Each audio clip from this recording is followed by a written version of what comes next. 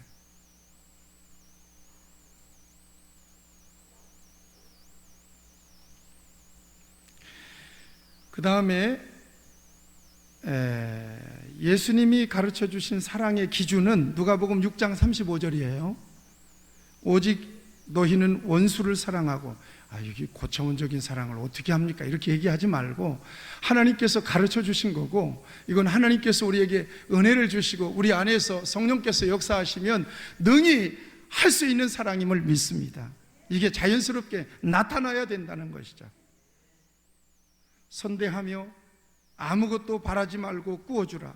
그리하면 너희 상이 클 것이요 또 지극히 높으시니 아들이 되리니 그는 은혜를 모르는 자와 악한 자에게도 인자하시니라. 마태복음 5장 44절 나는 너희에게 이르노니 너희 원수를 사랑하며 너희를 박해하는 자를 위하여 기도하라.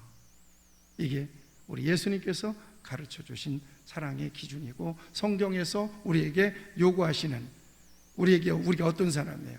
하나님의 사랑을 받고 예수님을 모셔드리고 성령님 안에서 살아가는 저와 여러분들에게 자연스럽게 그렇게 돼야 된다고 요구하는 기준이에요. 기준. 다시 얘기하면 정답이라는 얘기예요. 정답. 그렇게 될 때 동그라미를 쳐주신다는 얘기예요. 그게 아니고 기브 앤 테이크예요. 이해관계 때문에 사랑하는 것은 누구나 다 그따위 하는 건 해. 그것 갖고 꼼대지 말어. 죄인들도 그렇게 하고 이방인들도 그렇게, 세리도 그렇게 한다니까. 너희들은 차원이 다르다 이 말이에요.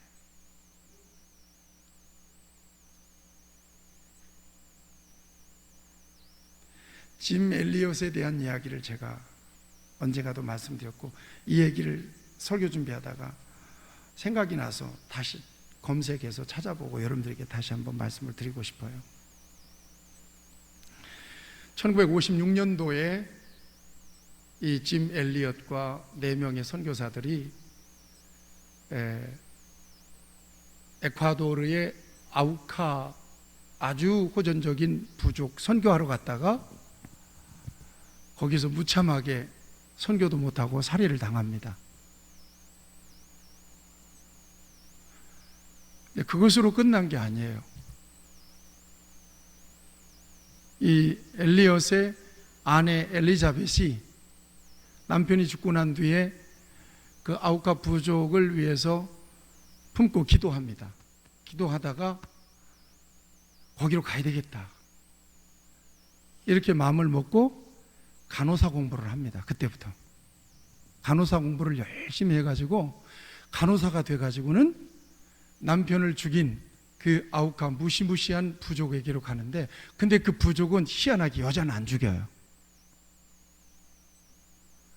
그래서 그 부족에게 가서 헌신적으로 아픈 사람들을 돌보면서 5년 동안 사역을 합니다. 그리고는 안식년이 되어서 이제 그 선교지를 나오려고 할 때 추장이 잔치를 베풀어줘요. 이렇게 당신들이 여기서 와서 수고했다고. 그러면서 그 추장이 묻습니다. 엘리자벳에게, 당신은 어떤 사람이길래 이렇게 오셔서 우리를 위해서 이렇게 친절을 베풀어 주시고 사랑을 베풀어 주십니까? 당신 누굽니까? 라고 물을 때, 이때 엘리사벳이 자기 남편 얘기를 하는 거예요. 사실 저는 5년 전에 당신들이 무참하게 살해했던 사람의 부인입니다. 이렇게 얘기를 합니다. 이때 그냥 이 부족들이 큰 감동을 받아요. 거기서. 그래서 너도 나도 믿기 시작해서 온 마을 전체가 예수 믿는 마을이 되고요. 그 중에 한 사람은 목사가 돼요. 키모라고 하는 사람이 목사가 돼요. 첫 번째 목사님이 돼요. 그리고 그 키모 목사님에게서 나머지 엘리엇과 같이 죽었던 4명의 선교사 중에 그 자녀 2명이 그 동네에 밤비치라고 하는 강에서 자기 아버지를 죽였던 키모라고 하는 사람의 그 키모 목사에게서 세례를 받습니다. 놀라운 역사잖아요. 이게 역설적인 거예요. 나를 해쳤으면 나도 주먹 가지고 무기를 가지고 덤벼서 원수를 갚아야 되는데도 원수를, 악을 손으로, 사랑으로 갚게 되는 것이니까 이게 엄청난 기독교 사랑에는 역설이 있는 거란 얘기예요. 자, 설교를 마무리하겠습니다. 요한일서 3장 14절 15절에 보면 이 사랑이라고 하는 것을 하나의 덕목으로만 얘기하지 말란 얘기예요. 사랑이 있는가 없는가, 열매가 있는가 없는가가 점검하면서 주님과 나와의 관계가 점검이 될 수 있다는 얘기입니다. 주님과 나와의 관계가 점검이 되면 내가 지금 죽으면 지옥 갈지 천국 갈지도 분별이 될 수 있다는 얘기예요. 지금 내가 믿고 있는 게 이게 가짜 신앙인지, 예수님의 피부만 만지다가 왔다 갔다 인생 보내는지, 아니면 예수님의 심장을 잡고 가는지, 이게 점검이 될 수 있다는 얘기예요. 그게 기도 중에 그 같은 도전이 온 거예요. 나한테 왔고 여러분들한테도 도전을 줘야 되겠다. 그래서 같이 좀 점검해서 우리가 지금 이렇게 믿고 살아가는 것에 대해서 나는 그래도 이 정도 믿으면 최선을 다하고 있다고 안주하지 말도록 해야 되겠다. 내 신앙은 내가 더 잘하니까, 내가 지금 죽으면 하나님 앞에서 서게 될지 그렇지 않을지 내가 더 잘하니까, 이거예요. 사랑이죠. 요한일서 3장 14절 15절인데 성경을 펴보시기 바랍니다. 요한일서 4장 14절 15절.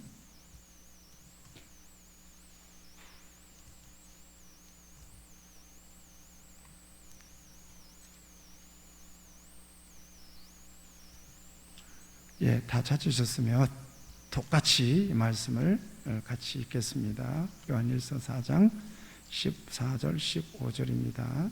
다 같이 읽겠습니다. 시작.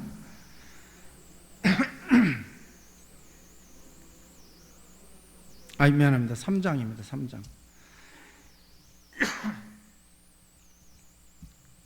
3장 14절 15절 시작. 우리는 형제를 사랑함으로 사망에서 옮겨 생명으로 들어간 줄을 알거니와. 자, 형제를 사랑함으로 사망에서 옮겨 생명으로 들어간 줄을 알거니와 그랬잖아요. 무엇을 사랑함으로? 형제를 사랑함으로. 그 다음에 사랑하지 아니하는 자는 어디에 머물러 있어요? 사망에 머물러 있다는 거예요. 그러니까 사랑이라고 하는 것을 보면 그 사람의 믿음이 정확하게 드러날 수 있겠죠. 그렇죠? 자, 맞잖아요. 제 얘기가 아니잖아요. 이것에 대한 도전이 있는 거란 말이에요. 나한테도 있고 여러분들한테도 필요하다는 얘기예요. 사랑 열심히 해서 뭐 할 거냐 말이에요. 내가 사랑하는 만큼 사람들 사귀고 사랑하는 만큼 복을 하나님이 더 많이 이렇게 주십니까? 그거보다도 사랑이라고 하는 것을 예수 믿는 사람들에게서 나타나는 하나의 덕목 정도로 생각하지 말고 이것을 열매로 바라볼 때 이것이 내 안에 있는지 없는지에 따라서 내 믿음이 결정나고 내가 하나님과의 관계가 결정나고 내 안에 예수님이 계시고 성령님이 계신지 아닌지가 결정이 날 수 있다는 얘기예요. 내 얘기가 아니죠. 성경이 얘기하고 있잖아요.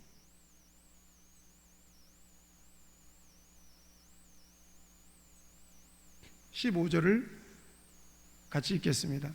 그 형제를 미워하는 자마다 살인하는 자니 살인하는 자마다 영생이 그 속에 거하지 아니하는 것을 너희가 아는 바라. 자, 그러면 이 수준은 넘었어. 그래도 내 안에 사랑이 있어요. 그런데 한 단계 또 들어가 보면 이 말씀도 있어요. 요한복음 13장 펴보시죠.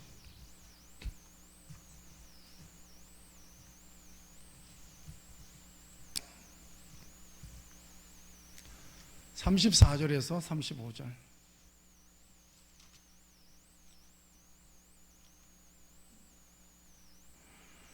같이 읽겠습니다. 익숙한 말씀이기도 합니다. 다 같이 읽겠습니다. 시작. 새 계명을 너희에게 주노니 서로 사랑하라.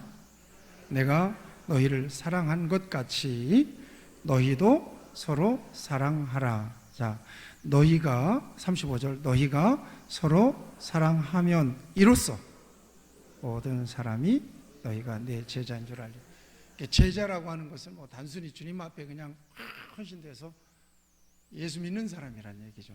제자라고 하는 것은 너희가 사랑하는 것을 보면 네가 진짜 예수 믿는 사람인 줄 알겠다 이거예요. 이게 빠지면 아무것도 아니더라. 그러니까 사랑해야지, 사랑해 이거 말고 여러분 안에 예수님 충만하고 성령님이 충만하시기를 바랍니다. 오히려 성령 충만하고 예수님이 충만해지면 사랑해야지, 내가 왜 이렇게 됐을까, 이렇게 안 해도 그냥 불쌍히 여겨지고 사랑하는 그런 열매를 나타낼 수가 있기 때문이에요. 같이 기도하시겠습니다.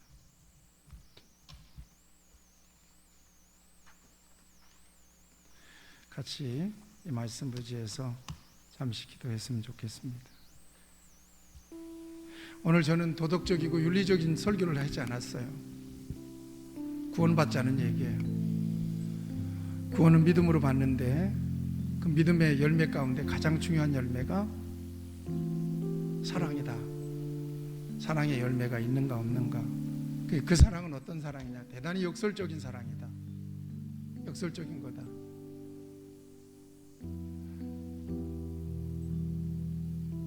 그 사랑의 차원이 굉장히 높다고 생각하지만 예수님께서 우리에게 명령을 하신 걸 보면 그 사랑은 우리가 이룰 수 있는 것이 아니라 우리 안에 계신 성령님과 예수님을 통해서 자연스럽게 드러나는 열매로서 가능하다는 것을 성경은 우리에게 말씀하고 있고요.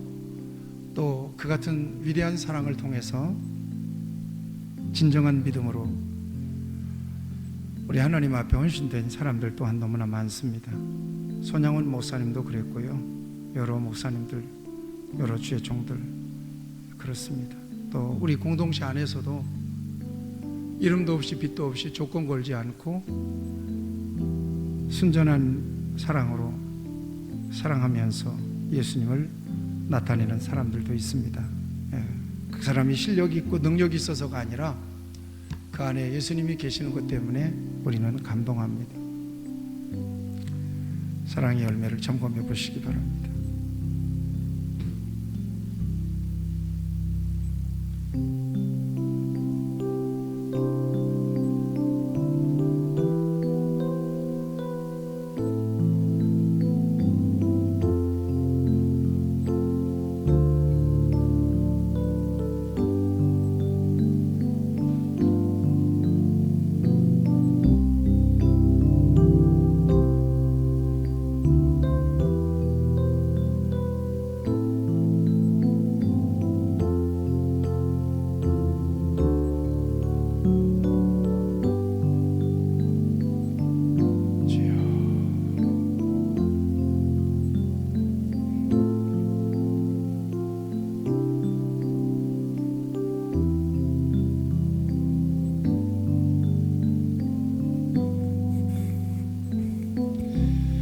하나님 아버지, 이 사랑의 열매가 우리 안에 있는지,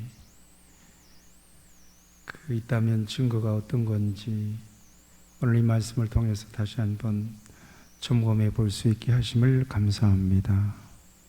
열매 확인하고 진정으로 사랑의 은혜를 구하기보다 내 안에 예수님 충만하고 성령님 충만을 위해서 기도해서 내가 내 힘으로 사랑하는 것이 아니라 내 안에 계신 주님 때문에 성령의 능력 안에서 아름다운 열매로 사랑의 열매가 드러나는, 그래서 세상을 변화시키고 새롭게 하고 또 하나님을 높여드리는 하나님의 사람들 되도록 은혜를 입혀 주옵소서. 예수님의 이름으로 기도하옵나이다. 아멘.